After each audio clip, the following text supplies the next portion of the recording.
What is up, everybody, and welcome back to the channel. Today is all about artist tattoos, and we've got a lot of fun ones, so stick around, you're not going to want to miss it.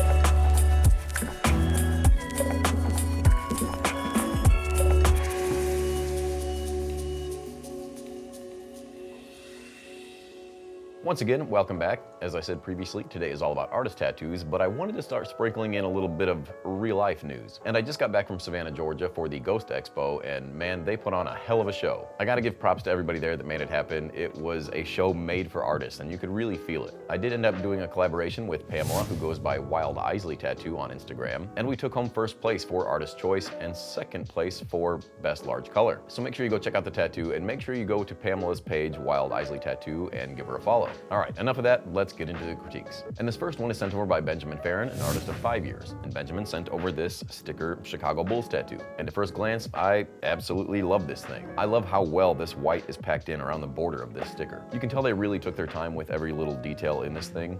The lines, especially on the top of the bull's head, is very sharp and nice, and there's not really any holidays in that white. There are a couple things I would have done slightly different as far as that white border goes. I probably would have tucked these areas in a little bit tighter to form the actual design rather than it just having these soft edges. But the grays look great, especially where the sticker's folded up. I love how it blends into that white almost seamlessly. The shadow on the bottom is a bit harsh for my taste. I do wish that was blended out a little bit more, a little bit softer on those edges because it is stark black. I'm also curious about the shadows on that top horn. I guess I would have to see the reference because I'm not sure if you'd see the shadow on both sides like that or not. And especially being on top, that would probably be a lot lighter, but I can't really say unless I saw the reference. However, I like how you didn't put any of those shadows on the top of the sticker because you wouldn't really see any shadows there. And I see that on a lot of sticker tattoos. You have to make it make sense, you have to make it look realistic, and when you have shadows everywhere, it just takes away from that realism. It does look like some things got a little warped, and it's not too bad, but on the right side of that snout, it just looks like it's almost drooping a bit. And that could be because of the way you made the sticker and how you warped it over. It could end up pulling the actual design itself. So I would suggest buying an actual sticker maker. You can get them over on Amazon. They're called Line Sticker Maker. It's L-I-E-N-E. I'll leave a link in the description. But that way, when you make an actual sticker, you can fold it however you want, put it on the skin, shine a light on it, get all the right shadows and highlights, and it will look as realistic as possible. That's how I do it anyway. It beats making them on Procreate and trying to warp things how you want, or even trying to draw them how they would actually sit. You just can't beat the real thing. But I like how you put the white highlight on the right side of the horn area where you'd see that paper starting to fold over. It just separates from the skin really nice. And I gotta appreciate the very thin outline that you have running around this entire thing. It definitely looks like you took a lot of pride in this tattoo, and I'm happy to see it. I noticed you didn't send your Instagram in with the email as well. I'll try to find it, but if I can't, hopefully you'll comment on this video and let people know where to find you. So excellent work, Benjamin. Let's check out the next one. All right, this one comes in from Skyler Prince, a couple-year tattooer. It doesn't necessarily say 2 or 3, so I don't exactly know how long. It just says a couple years. And I noticed you also didn't send your Instagram over either. And guys, if you want free promotion, don't forget to do that. But either way, you sent over this traditional looking eagle. It does have a lot of traditional elements to it, but to me, it's not quite American traditional, especially with such an iconic image. There are certain things that you should do and shouldn't do. One being the black shades that you have in those yellow parts of the wing. Those aren't really there. I think that should just be one solid, smooth, golden yellow color. It just makes them stand out a lot more, makes them look flat and clean, and the shades just don't do anything but muddy it up. The feather texture in the eagle's body is a little weird, to say the least. It almost looks like you started to shade black away from the head and then forgot to add those textures in, because you can see exactly where this black begins and ends, and it just looks like almost an afterthought. The feather texture itself also seems a bit random, and if you look down here, what's going on there? I also want to know how this eagle would fly with wings so small. There's no way that wing is carrying that eagle's body. And the wing on the left side looks much bigger than the wing on the right side. So to me, it just doesn't look like you quite had your design perfectly ready to transform into a tattoo. But it is an American eagle, so I guess we can let it slide. The red I wish was a lot more stark in the eagle's feather and around the face, because especially up in the face, it seems like that red almost blends in with that orangey yellow color a bit too much. Speaking of that yellow orangey color, I probably would have went with a more stark yellow just so it separates itself from those reds. I think having a good color palette is pretty key, especially when it comes to American traditional, because even if you look at the eagle's feather, those orangey colors blend in pretty close to those reds. You want to make sure you have a stark difference. But I will say the outlines don't look terrible. There are a couple spots that I question up at the top left on that wing. It almost looks a little overworked. but for the most part, like if you look at that bottom talon, the lines are pretty clean. I would just highly suggest working on your designs before putting them on skin and making sure they're bulletproof. But thank you so much, Skyler, for sending that over. This next one comes in from Justin Crager, and Justin, you say you only really have fake skin experience, and this was done as a scratched, which I'm assuming means scratcher. And for once, I appreciate you not sending your Instagram over. You said you also haven't touched a gun in months, but your mom loves it. And buddy, let me tell you, the first rule of being a tattooer is to never call your machine a gun. It doesn't shoot anybody. If you want to be an actual tattooer, make sure to never ever call it a gun because you will get called out on it. And man, you really must hate your mom if this is what you did to her. I'm just kidding. She obviously loves it, and you're right, that is all that matters. And you do need to practice, and what better practice than your own family members and close friends? We've all been there. I do appreciate the fact that you're using fake skin to try and get used to a machine, and I've definitely seen worse first tattoos. But, I mean, this is sad to say, this likely was done out of a kitchen or a living room. And I only say that because you called yourself a scratcher and you called the machine a gun.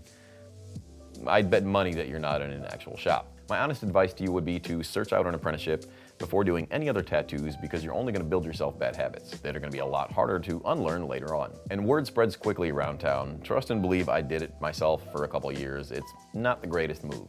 But look at me now, Mom. We're really doing it. We're really doing it, Red Band.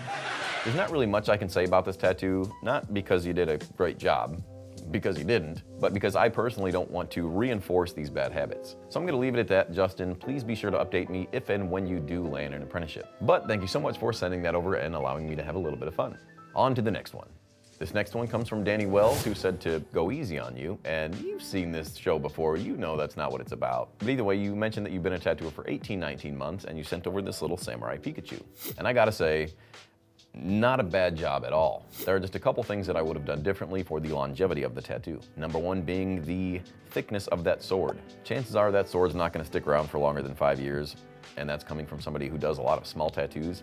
I usually know better, and the other swords seem to have gotten away from you a bit because that's one hell of a curve if you follow it all the way through. And I think that would be fine if both of the swords did that, or you just had one sword, but since one is more straight and the other one's curved, it just doesn't make a whole lot of sense. But I will say the yellow is crazy saturated, and to me personally, that's one of the hardest colors to saturate well.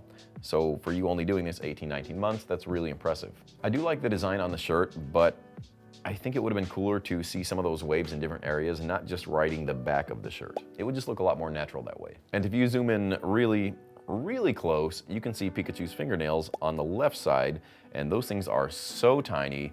I know those aren't going to stick around for more than 2 years. They're probably just going to end up as little tiny black blobs. The blue lightning is a little all over the place, but I mean, it is lightning, so whatever. It's not terribly done. I like how you have the dark blue outline with a light blue fill on the inside, leaving a little bit of room for that skin tone. It definitely seems like you've been tattooing a bit longer than 18 months, so again, pretty impressed with your skill there. There's not much more for me to say about this tattoo, aside from the fact that I think it should have been quite a bit bigger, especially for longevity's sake. I mean, this kid has nothing else around their leg, just fill up that entire room and make it stand out. But excellent job, Danny Wells. I would tell people to go check out your stuff, but you also didn't send over an Instagram. So if you're watching, comment below, and hopefully people see it. Thank you so much for sending that over. Let's see what's next. Up next, we have one from Amanda Coelho, a 21-year-old artist from Boston, Massachusetts, who's been tattooing for about 2 years. And Amanda did send over her Instagram and gave me all this other information, so good job. I love all this information. It's just a bummer when people don't send over where they're from, their Instagram name, how long they've been tattooing, because I think this all helps people find you. And again, free promotion, so why not? Anyway, let's talk about this tattoo. And here we have another sticker tattoo that also wasn't poorly done. He also sent over 2 pictures, one being polarized and one not, which again, excellent job. I love to see it all. However, we're gonna focus on the polarized one just because it doesn't have any glare. And usually the first thing I notice when I look at sticker tattoos is that shadow that I was talking about earlier, how it's either all over the place or just where it needs to be. And looking at this tattoo, there are definitely no unnecessary shadows, for the most part. One little area of shadows that I do think you could have left out is up at the very top of that spike. It just almost looks like the entire piece is floating off the skin, and that's not really how stickers work. I think it's fine to have it on the very tip, but as it goes to where the sticker's touching the skin, I think you could almost get rid of it completely. I'm not the biggest fan of how almost dirty the fold looks. I think those browns are a bit unnecessary, and I know you're probably trying to make it look like it was in a shadowed area, but since you have the whites in there as well, it just comes off as dirty. I do like the use of multiple line weights, how you have these thin line weights around the face and stomach, and the outside border is a lot thicker. It just always makes tattoos look more interesting. I can appreciate the attempt of the fold over on that left-hand side where you have a little bit of gray, but I think the other bull sticker tattoo that we looked at pulled it off a bit cleaner, because I think that could have just been shaded a little bit into the hand so it made it look fold rather than just have that line there only in the white border. But I do like how the white border hugs the design a little bit tighter and makes it feel like an actual sticker. The saturation's pretty spot on, not really any complaints there. And I do like the light blue that you used just to give it that much more of a three-dimensional effect. Not a bad job, Amanda, not a bad job at all. It's just really cool to see young tattooers crushing it. I definitely was not doing stuff like this when I was 21. I'll tell you what. There is maybe one thing that I could bring up that's maybe more of a personal opinion rather than right or wrong, and that's where it's placed at on the arm. It's kind of in this weird lower center spot that blocks this person from getting anything else below it unless they tied it into a bottom forearm tattoo. Not sure. I probably would have lowered it a little bit just to go above the elbow, and that way there would have been more room for a bigger tattoo up top. But again, I think that's more of a personal preference than anything. Either way, looks great. Thank you so much for sending that over. All right, this one comes in from Lenny Allison, who's been tattooing around 3 years at the point that these were sent in. Lenny also sent their Instagram and Facebook for you 50-year-old viewers. Either way, let's talk about this tattoo, and you said you devour critiques and to let you have it. So I'm gonna do just that. First of all, I'd say try to take a better picture where you see most of the image rather than one side and the other. There was definitely some room to move your camera a bit to the left so we can see a bit of everything. But either way, I love the lines this tattoo has and how they almost look illustrated with thick parts and thinner parts. And you've got a couple thin lines in there as well, like running down the jacket sleeve, so that's always nice to see. The orange is super well saturated, although it does look like a giraffe in some parts, but we'll let that slide. One of the main parts that I did want to talk to you about is the top portions where it looks like there are some police lights. To me, they don't quite look like they're glowing. I think it would have been a bit nicer to almost brush those blues out and almost dissipate them with water so it doesn't look so harsh. I like the effect that you have, how there's white around the light itself and then a mid blue and then a dark blue. But if you could just push those mid tones and dark blues out a bit more, like I said, use a bigger mag or whatever you need to do, but just blend them out into the tattoo itself. It would make it look like it's actually glowing. And I think you could do that with the background as well, especially on the top part above the head. It's just a bit stark and it almost matches with the Triceratops' head. So if you just blend those out a bit more softly, I think this tattoo overall would look a lot more cooler, a lot more cool. The only part that really got a little choppy is the brim on the hat. It just doesn't look as smooth as, let's say, the officer's shirt. So I do think that could have been cleaned up a little bit more. Again, it's not bad, but it's just a bit choppy in some areas. As I said before, it is pretty well saturated, and this thing is bold. So it definitely looks like you know what you're doing. It looks like you have been tattooing for at least 3 years. One little thing that I do really appreciate that probably gets overlooked a lot is this really thin gray wash outline around the highlights in the eye. Because as this thing heals, that gray wash outline is definitely gonna fade away, but it's still gonna have a definitive difference between that blue and the white. It's just little things like that, like I said, most people probably won't notice, but it makes the tattoo that much better. Something small that is a little, I guess, bothersome is it looks like this Triceratops doesn't have its left nostril, like it almost disappears up into that eye. And I'm not sure if that's the perspective that we're looking at it or not, but it does look a bit weird. Other than that, this thing is pretty solid. Thank you so much, Lenny, for sending that over. This last tattoo is sent over by Kev B, who doesn't mention how long they've been tattooing, but did send over their Instagram. And I only know that this is a Pokemon named Gyarados because I've tattooed a very similar image. I'm learning, one day at a time. And although I do think this tattoo is solid, it is a little stale. It's a bit boring. I think this thing could benefit from having some finger waves in there or some water and even some negative space that just kind of cuts through the body of Gyarados. And maybe you have plans to put water in there, but all the water is going to be in the background now and it's not going to interact with the tattoo as much as it could have. I also don't know my Pokemon that well, so I don't know if that's just a mole that you kind of went around in the top of the head or if that's supposed to be there. But looking in the mouth, it looks like you kind of bounced around that mole as well, and I probably would have made those colors just a little bit more tight in there so it's not so obvious. The saturation is pretty good, especially in the bright reds, but if you look up to those maroon colors in the head, it does get a little spotty. And I wish those dark reds that are in the light red would be blended away from that blue just a little bit more to almost make it appear more three-dimensional. Or even have a darker blue that blends into that lighter blue, again, just adding some more dimension.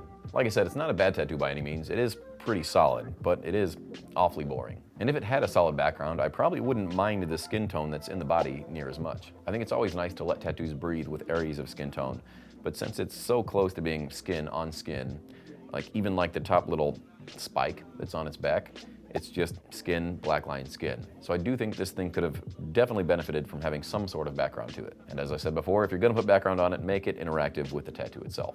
But that's about all I got for you, Kev. Thank you so much for sending that over. All right, now that the critiques are over, it's time to share with you my favorite tattoo of the episode, and this time it happened to be 2 sticker tattoos. I think both of these tattoos, sent in by Amanda and Benjamin, were really great but had minor flaws, so it was very hard for me to tell which one was technically better. So I'm gonna leave it to you guys. What do you guys think is the better sticker tattoo? The Sonic tattoo sent over by Amanda, or the Bulls tattoo sent over by Benjamin? Either way, excellent job to the both of you. I've seen lots of terribly done stickers, so I gotta applaud you on your technical ability when it comes to these things. Congratulations again on being my favorite this week. Now let's get to my featured artist. And this week it's Green Vesper out of Los Angeles, who does do Pokemon tattoos like we've seen on this episode, but she absolutely crushes it when it comes to bright, vivid anime-style tattoos. And she did one on my friend and client, Adam Butt, who recently got this tattoo in collaboration with Harley tattoo artist that was absolutely insane seeing in person. But either way, you can scroll through her entire Instagram account and just be blown away like I was seeing every little thing she does. It's absolutely incredible. So be sure to head on over to her Instagram page, give her a follow, and definitely let her know I sent you. I hope you guys loved this episode. As always, don't forget to subscribe while you're here. And if you have any fun tattoo-related content that you'd like to see, drop a comment below. And if you're sending over tattoos to be critiqued, don't forget your Instagram and label whether or not you're the artist or collector. The more information we have, the better. Until next time, see y'all next week.